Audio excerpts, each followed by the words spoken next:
I'm making some thick, juicy pork chops. And I'm gonna brighten things up with an herby salsa verde that I'll drizzle all over. They're super easy. I just start with a spice rub and then sear them and finish them in the oven so they stay really moist. To start, I'm covering these with my spice blend, which is sweet and smoky. It just has salt and pepper and then sugar and paprika. Let me give them a flip so that I can sprinkle them on the other side. I've got some 1-inch thick bone-in pork chops. The bone keeps them moist and flavorful. Now I'll get some oil into my pan. I've got a big cast iron pan that'll fit all of these. It's heating over medium high. And I love using cast iron to sear my pork chops because it can take the heat and then it'll also go right into the oven. Oh yeah, that is exactly the sound I want to hear. That means my pan is hot enough, my oil is hot enough, and that crust is gonna start to develop. Oh, and I'm smelling that paprika already. I'm ready to flip my meat.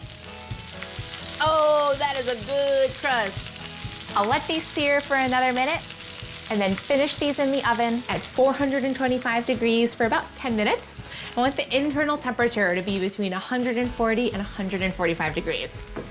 I'm so excited for that first bite of meat.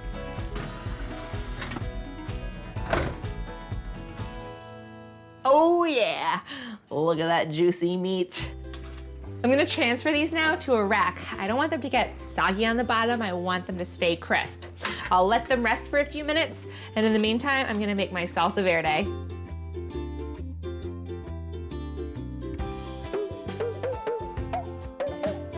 I start with loads of fresh parsley,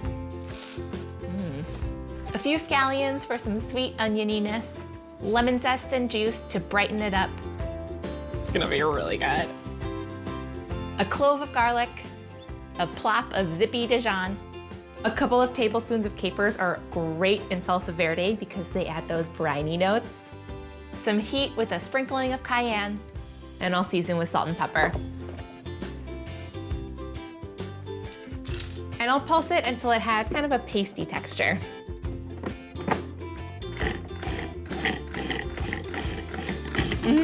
It smells so fresh. And with the motor on, I'm gonna drizzle in my olive oil to bring everything together.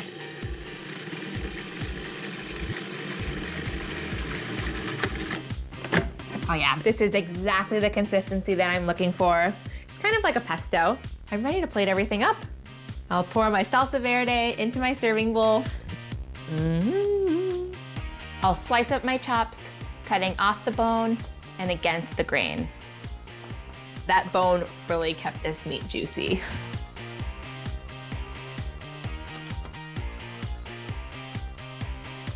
Okay, these are ready for a drizzle with the salsa verde. Oh, that really livens things up. I think these pork chops are ready for a party.